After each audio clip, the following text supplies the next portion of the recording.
Hello, my dear students. Today in this video, we are going to discuss some important topics of our MGPE 007 Non-Violent Movements After Gandhi. इस video के अंदर हम repeated topics साथ ही साथ वो topics जो exam में आने के लिए एक्सपेक्टेड हैं उनको हिंदी और इंग्लिश दोनों लैंग्वेजेस में डिस्कस करेंगे. सो स्टूडेंट्स, चलते हैं हमारे आज के पहले टॉपिक पे. पहला जो हमारा टॉपिक है इसके अंदर आपको डिस्क्राइब करनी है 5 Indian movements which are inspired by Gandhi. ठीक है, यहाँ पर आपको वो मूवमेंट्स बताने हैं जो महात्मा गांधी के द्वारा इंस्पायर थे, ना कि महात्मा गांधी के द्वारा शुरू किए गए थे. सो फर्स्ट ऑफ ऑल हम बात करेंगे सर्वोदय मूवमेंट की. सर्वोदय आंदोलन, जो सर्वोदय आंदोलन है ये विनोबा भावे के द्वारा शुरू किया गया था. ठीक है, और यह गांधी जी के अहिंसा, समानता और आत्मनिर्भरता पर आधारित था, यानी कि non violence, equality and self sufficiency पे ये आधारित था. यह आंदोलन भूदान आंदोलन के माध्यम से भूमि पुनर्वितरण पर केंद्रित था, यानी कि भूदान आंदोलन मैंने आपको प्रीवियस वीडियोस में पढ़ाया है. ठीक है, उससे रिलेटेड है ये. वेयर लैंड ओनर्स, जो लैंड ओनर्स हैं उन्हें एनकरेज किया गया कि वो अपनी जो भूमि है उसका कुछ पोर्शन क्या करें, डोनेट कर दें, स्वेच्छा से दान कर दें. सेकंड है उसका चिपको मूवमेंट. जो चिपको मूवमेंट है फॉरेस्ट कंजर्वेशन मूवमेंट था.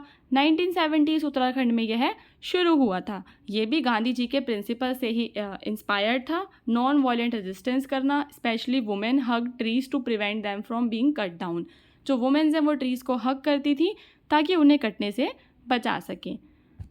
उसके बाद जो तीसरा मूवमेंट है वो है नर्मदा बचाओ आंदोलन. स्टूडेंट्स, इन सारे मूवमेंट्स के बारे में हम ऑलरेडी प्रीवियस वीडियोस में बात कर चुके हैं. अगर आपने प्रीवियस वीडियोस को नहीं देखा है तो एक बार उन्हें देख लो, क्योंकि देखो यहाँ पे तो 5 मूवमेंट्स पूछे गए हैं, पर ऐसा हो सकता है कि अलग से किसी एक मूवमेंट के बारे में भी आ जाए. तो जो अलग से करा हुआ है ना वो दूसरे वीडियोज़ में पढ़ा हुआ है हमने. सो जो नर्मदा बचाओ आंदोलन है, सेव नर्मदा मूवमेंट, इसे मेधा पाटकर के द्वारा शुरू किया गया था. ये था प्रोटेस्ट करना construction of large dams. Narmada river पे जो बड़े बड़े डैम्स थे उन पे कंस्ट्रक्शंस को रोक लगाने के लिए शुरू किया गया था, और इसके अंदर भी महात्मा गांधी के नॉन वायलेंट प्रोटेस्ट के मेथड्स को यूज़ किया था. उसके बाद एकता परिषद. तो Ekta Parishad is a mass based people movement in India. ये क्या था कि भारत में जो भूमिहीन और हाशिए पे रहने वाले समुदाय थे उनके द्वारा शुरू किया गया मूवमेंट था. Founded by PV Rajagopal. किसके द्वारा शुरू किया गया था? पीवी राजगोपाल के द्वारा. The movement follows Gandhian principles. ये जो मूवमेंट है महात्मा गांधी के प्रिंसिपल्स को फॉलो करता था, नॉन वायलेंस को फॉलो करता था. सो स्टूडेंट, समझ में आया? ये वाला जो एकता परिषद है भूमिहीन और हाशिए पर रहने वाले समुदायों के अधिकारों की वकालत करने के लिए. उसके बाद मजदूर किसान शक्ति संगठन जो है वो भी एक ग्रास रूट ऑर्गेनाइजेशन है राजस्थान इंडिया में, जो कि काम करती है वर्कर्स और पीजेंट्स के एम्पावरमेंट को के लिए. Founded by Aruna Roy and others, the MKSS has been a pivotal force in promoting transparency and accountability. ठीक है, ये सरकार के अंदर गवर्नेंस के अंदर ट्रांसपेरेंसी लेकर आना चाहते हैं through right to information act.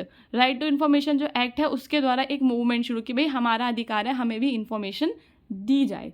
तो ये है मजदूर किसान शक्ति संगठन. अब हम बात करेंगे स्टूडेंट्स आज का जो दूसरा टॉपिक है जो कि बहुत ही इंपॉर्टेंट है, ब्लैक राइट्स मूवमेंट्स के बारे में.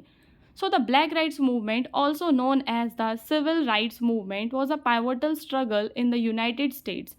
यूनाइटेड स्टेट्स के अंदर ये स्ट्रगल था which was started during the mid 20th century, aimed at ending racial segregation. इसका काम क्या था कि जो रेशियल सेग्रीगेशन हो रखा है, रंग के आधार पर जो लोग बटे हुए हैं और जो डिस्क्रिमिनेशन हो रहा है अफ्रीकन अमेरिकन्स के साथ, अमेरिका में रहने वाले अफ्रीकियों के साथ जो डिस्क्रिमिनेशन हो रहा है, उसके लिए ये मूवमेंट शुरू किया गया था.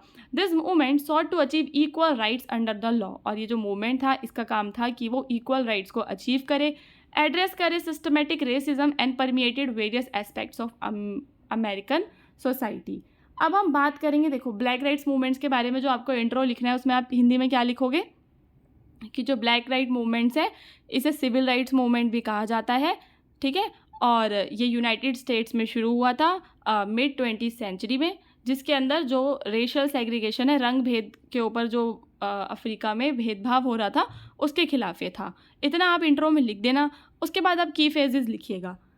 की फेजेस में सबसे पहले आप बताओगे प्रारंभिक प्रतिरोध और नींव की अर्ली रेजिस्टेंस। शुरुआत में क्या हुआ, तो 1950 के दशक से पहले अफ्रीकी अमरीकियों ने नस्लीय उत्पीड़न के खिलाफ विभिन्न रूपों में प्रतिरोध किया। नस्लीय उत्पीड़न यानी कि रेशियल ऑपरेशंस। सो इन 1950 अफ्रीकन अमेरिकन्स जो हैं उन्होंने शुरू करा resistance against racial operation. This included establishment of organisations. अब उन्होंने ऑर्गेनाइजेशंस बनाई जैसे कि national association for the advancement of coloured people NAACP in 1909 which played a crucial role in legal challenges against segregation and discrimination, जिसने कि segregation और discrimination के खिलाफ एक crucial role play किया। मॉन्टगोमेरी बस बॉयकॉट क्या है, sparked by Rosa Park. Rosa Park नाम की जो महिला थी उन्हें arrest for refusing to give up. उसने क्या करा कि एक गोरे व्यक्ति को अपनी सीट नहीं दी बस के अंदर। तो Montgomery bus boycott was a seminal event जो कि सिविल राइट्स मूवमेंट का एक one of the most important movement है। इसे मार्टिन लूथर किंग के द्वारा जूनियर के द्वारा शुरू किया गया था। It resulted in supreme court ruling that segregation on public buses was unconstitutional. और फिर सुप्रीम कोर्ट ने क्या बताया कि अगर पब्लिक बसेस के अंदर ये सब चलेगा, सेग्रीगेशन चलेगा अगर, तो ये क्या रहेगा, अनकॉन्स्टिट्यूशन कहलाएगा, यानी कि मॉन्टगोमरी बस बहिष्कार। सो रोज़ा पार्क की गिरफ्तारी के बाद जिन्होंने एक श्वेत व्यक्ति के लिए अपनी बस की सीट छोड़ने से इनकार कर दिया था, मॉन्टगोमरी बस बहिष्कार नागरिक अधिकार आंदोलन में एक महत्वपूर्ण घटना थी। Doctor Martin Luther king junior के नेतृत्व में इसने सर्वोच्च न्यायालय के उस निर्णय का परिणाम दिया जिसमें सार्वजनिक बसों पर अलगाव को असंवैधानिक करार दिया गया। उसके बाद बात करें मार्च ऑन वॉशिंगटन क्या है। So the march on Washington for jobs and freedom, jobs और फ्रीडम के लिए ये शुरू हुआ था, was a massive protest in Washington DC। ये एक प्रोटेस्ट था वॉशिंगटन DC में जिसमें जो लोग हैं सिविल और इकोनॉमिक राइट्स, जो कि अफ्रीकन अमेरिकन्स हैं, उनके सिविल और इकोनॉमिक राइट्स के लिए क्या कर रहे थे, वकालत कर रहे थे, है ना। अब it was here that doctor king, जो मार्टिन लूथर किंग थे, delivered his iconic I have a dream speech. Okay, तो उनकी आइकॉनिक स्पीच है I have a dream, emphasizing his vision of a racially integrated and harmonious America, जहाँ पे वो कहते हैं कि वो एक इंटीग्रेटेड और हारमोनियस अमेरिका बनाना चाहते हैं।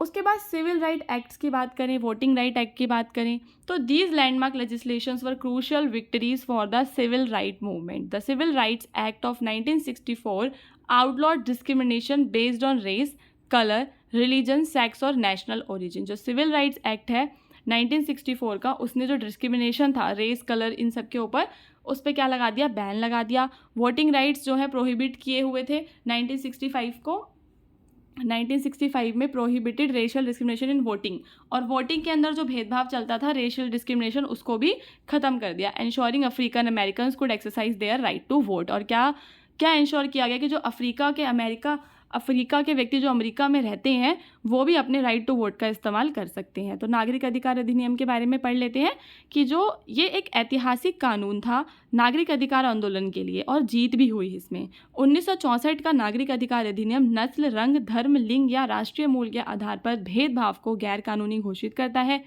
जबकि 1965 का मतदान अधिकार अधिनियम मतदान में नस्लीय भेदभाव को रोकता है, जिससे यह सुनिश्चित होता है कि अफ्रीकी अमेरिकी अपने मतदान के अधिकार का प्रयोग कर सकें। उसके बाद हम बात करेंगे ब्लैक पावर मूवमेंट की। Emerging in the late 1960s, the black power movement emphasized racial pride, economic empowerment and the creation of political and cultural institution for African Americans. Okay, तो 1960 के दशक के अंत में क्या हुआ कि ये आपका जो ब्लैक पावर मूवमेंट है ये शुरू हुआ, जिसने किस बारे में बात करी, इसने बात करी कि भाई हमें तो काले होने पे गर्व है, नस्लीय गर्व पे बात करी, आर्थिक सशक्तिकरण और अफ्रीकी अमेरिकों के लिए एक राजनीतिक और सांस्कृतिक संस्थानों के निर्माण पर जोर दिया। उस टाइम पे जो लीडर्स थे वो थे मैलकॉम एक्स एंड ऑर्गेनाइजेशन थी जैसे कि ब्लैक पैंथर पार्टी, ठीक है, ये प्रोमिनेंट पार्टी है, ठीक है, ये सारे थे उस टाइम पे जो कि सेल्फ डिफेंस की बात करते थे, कम्युनिटी कंट्रोल की बात करते थे। तो ब्लैक पावर मूवमेंट अगर आपको समझ में नहीं आया तो एक बार वापस से इसको रीड कर लेना, समझ में आ जाएगा। उसके बाद हम बात करेंगे अब ब्लैक राइट्स मूवमेंट का जो हमारा निष्कर्ष है उसमें आप क्या लिखोगे। So the black right movement significantly transformed American society, इसने अमेरिकन सोसाइटी को ट्रांसफॉर्म किया, ठीक है, by dismantling institutionalise racial segregation and discrimination. जो भी इंस्टीट्यूशनल रेशियल सेग्रीगेशन था, डिस्क्रिमिनेशन था, उसको डिसमेंटल करके, okay, it pave the way for subsequent social justice and movement. इसने एक नया रास्ता दिखाया सोशल जस्टिस की तरफ, पावर हाईलाइट करी, नॉन वायलेंट प्रोटेस्ट की, grass root organising and legislative advocacy की। सो ब्लैक राइट मूवमेंट की जो लेगेसी है वो कंटिन्यू करती है। आज भी जो स्ट्रगल्स हैं वो चल रहे हैं इक्वालिटी और जस्टिस के लिए। सो स्टूडेंट्स, आप निष्कर्ष में क्या लिखेंगे कि जो ब्लैक राइट मूवमेंट है इसने संस्थागत नस्लीय अलगाव और भेदभाव को समाप्त करके अमेरिकी समाज को महत्वपूर्ण रूप से बदल दिया। इसने बाद के सामाजिक न्याय आंदोलनों का मार्ग प्रशस्त किया और अहिंसक विरोध और ज़मीनी संगठनों और विधायी वकालत की शक्ति को उजागर किया। आंदोलन की विरासत समकालीन नस्लीय समानता और न्याय के संघर्षों को प्रभावित करना जारी रखती है। नाउ स्टूडेंट्स, अब चलते हैं अगले टॉपिक पे, जो कि आज का टॉपिक है, जिसमें आपको बात करनी है कि जो महात्मा गांधी हैं उनका साउथ अफ्रीका में क्या रोल था। So Mahatma Gandhi's time in South Africa was crucial in shaping his philosophy of non violent resistance. Mahatma Gandhi का जो रोल है वो क्रूशियल था, which he later applied in India struggle for independence, जो कि उन्होंने आगे इंडिया का जो इंडिपेंडेंस स्ट्रगल है उसके बारे में भी वहाँ पर भी लेकर वो आए थे। तो आप क्या बताएंगे कि जो महात्मा गांधी का समय है साउथ अफ्रीका में वो एक अहिंसक रेजिस्टेंस को शुरू करने के लिए इम्पॉर्टेंट है, और बाद में वही चीज़ उन्होंने इंडिया के स्ट्रगल में भी अपनाई थी। जो महात्मा गांधी हैं he went to South Africa. वे कब गए थे? 1893 में साउथ अफ्रीका गए थे, क्या बनकर? एक legal representative for Indian trading firm के लिए। फिर वहाँ पर उन्होंने उनकी जो थिंकिंग है वो बदली और वो एक्टिविज़म की तरफ अप्रोच उनकी शुरू हो गई। जब उनके साथ भेदभाव वगैरह हुए थे तो वो सब देखकर फिर उन्हें बुरा लगा, और फिर वो लीगल रिप्रेजेंटेटिव थे, उन्हें कानूनों का काफ़ी ज्ञान था, तो उनकी अपनी अलग थिंकिंग थी। अब हम बात करेंगे उनके कॉन्ट्रीब्यूशंस की, उनकी एक्टिविटीज़ की, उन्होंने क्या क्या एक्टिविटीज़ की वहाँ पे जाके। सो ही फॉट अगेंस्ट डिस्क्रिमिनेशन। जो महात्मा गांधी हैं उन्होंने भेदभाव के खिलाफ लड़ाई करी। Gandhi face racial discrimination first handily. उन्हें सामना करना पड़ा भेदभाव का, such as being thrown off a train for sitting in a first class compartment despite having a valid ticket. वैध टिकट होने के बावजूद भी उन्हें ट्रेन से फेंका गया, उतारा गया। ठीक है, क्यों? क्योंकि उनके साथ रेशियल डिस्क्रिमिनेशन हो रहा था। These incidents galvanised him. और ये जो घटनाएं हैं इन घटनाओं ने उन्हें प्रेरित किया कि वो फाइट करें इनजस्टिस के खिलाफ जो भी साउथ अफ्रीकन कम्युनिटीज़ में हो रहे हैं। उन्होंने फॉर्म की नेटल इंडियन कांग्रेस। जो गांधी हैं उन्होंने नेटल इंडियन कांग्रेस को फॉर्म किया to unite the Indian community को यूनाइट करने के लिए, and provide a platform for voice grievances. This organization aimed at improving the social and political status of Indians in South Africa. So वो Indians जो south Africa में रह रहे थे, ठीक है, वो इंडियंस जो साउथ अफ्रीका में रह रहे थे उनके लिए महात्मा गांधी ने नेटल इंडियन कांग्रेस को बनाया, जो कि उन लोगों के जो भारतीय थे उनके सामाजिक और राजनीतिक स्थिति में सुधार करने का काम करती थी। उसके बाद सत्याग्रह कैंपेन्स चलाए। So he developed and refined the concept of satyagraha in South Africa. He leads several non-violent resistance campaigns against discriminatory laws, including the Asiatic Registration Act, which required Indians to carry identification passes. So Gandhi ने दक्षिण Africa में सत्याग्रह यानी कि सत्य बल या आत्मबल की अवधारणा को विकसित किया, यानी कि कॉन्सेप्ट ऑफ सत्याग्रह को डेवलप किया। उन्होंने भेदभावपूर्ण कानूनों के खिलाफ कई अहिंसक प्रतिरोध अभियानों का नेतृत्व किया। ठीक है, जितने भी डिस्क्रिमिनेटरी लॉज थे उनका नेतृत्व किया, इंक्लूडिंग एशियाटिक रजिस्ट्रेशन एक्ट, जिसमें एक एशियाटिक रजिस्ट्रेशन एक्ट की आप एग्जांपल देंगे, विच रिक्वायर्ड, जिसके अंदर जो इंडियंस थे उन्हें अपना पहचान पत्र ले जाना रिक्वायर था। उसके बाद ब्लैक एक्ट प्रोटेस्ट। तो गांधी जो हैं उनका ये जो प्रोटेस्ट है ये भी इम्पॉर्टेंट है, which impose mandatory registration and fingerprinting of all Indians. जितने भी इंडियंस हैं ये क्या करती है कि एक बार हिंदी का पढ़ लेते हैं, थोड़ा सा कन्फ्यूजन हो रहा है। सो दक्षिण अफ्रीका में गांधी के महत्वपूर्ण अभियानों में से एक जो है वो आपका ब्लैक एक्ट है, जो सभी भारतीयों के लिए अनिवार्य पंजीकरण और फिंगर प्रिंटिंग लगाता है। ठीक है, तो यानी कि जितने भी इंडियंस हैं, ठीक है, जितने भी आपके भारतीय हैं, सभी के लिए फिंगर प्रिंटिंग और रजिस्ट्रेशन को ये लगवाता है black act protest. Black act protest Gandhi organise peaceful protest and civil disobedience which eventually lead to the repeal of the act. ठीक है, तो एक्ट लेकर आए थे वो लोग, एक्ट लेकर आए थे अफ्रीका में कि जो ब्लैक लोग हैं वो अपना रजिस्ट्रेशन करवाएंगे, फिंगरप्रिंटिंग करवाएंगे। तो गांधी ने फिर इस एक्ट का क्या किया, इस एक्ट के खिलाफ प्रोटेस्ट किया, सिविल डिसोबीडियंस किया नॉन वायलेंटली। ठीक है, अब चलते हैं Phoenix settlement and Tolstoy farm. So Gandhi establish the Phoenix settlement in 1904 and later the Tolstoy farm in 1910। ये दो चीज़ें गांधी ने क्या करी, इस्टेब्लिश की। These were communal living spaces, यहाँ पे जो लोग हैं सामुदायिक तौर पे रहते थे, जहाँ पे वो उनके जो फॉलोअर्स थे वो सेल्फ सफिशिएंसी, सिंप्लिसिटी और नॉन वायलेंस और ट्रुथ पे बेस्ड लाइफ जीते थे। ये जो सेटलमेंट्स हैं ये ट्रेनिंग ग्राउंड्स बन गए सत्याग्रहीस के लिए। सो ये जगह, ये सामुदायिक रहने की जगह थी जहाँ गांधी और उनके अनुयायी आत्मनिर्भरता, सादगी और अहिंसा सत्य के सिद्धांतों का अभ्यास करते थे। ये जो बस्तियां हैं सत्याग्रहियों के लिए एक प्रशिक्षण स्थलों के रूप में कार्य करती थीं।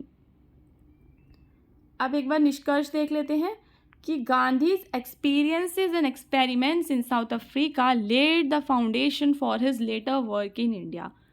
गांधी ने जो भी साउथ अफ्रीका में किया उसने फाउंडेशन रखी आगे उनके इंडियन वर्क्स में। His success in mobilising the Indian community, उन्होंने भारतीय कम्युनिटी को मोबिलाइज किया, सिक्योर किए उनके rights through non violent means, showcase the effectiveness of Satyagraha. The strategies and principles develop in South Africa were instrumental. जो south Africa में strategies और principles अपनाए गए वो इंडिया में भी इंस्ट्रूमेंटल थे। तो दक्षिण अफ्रीका में गांधी के अनुभव और प्रयोग ने भारत में उनके बाद के काम की नींव रखी। भारतीय समुदाय को संगठित करने और अहिंसक तरीकों से उनके अधिकारों को सुरक्षित करने में उनकी सफलता ने सत्याग्रह की प्रभावशीलता को प्रदर्शित किया। दक्षिण अफ्रीका में विकसित रणनीतियाँ और सिद्धांत भारत के स्वतंत्रता आंदोलन में सहायक थे और दुनिया भर में कई नागरिक अधिकार आंदोलनों को भी इन्होंने प्रेरित किया। सो स्टूडेंट्स, ये था हमारा इस सीरीज़ का कौन सा वीडियो, आई एम सॉरी,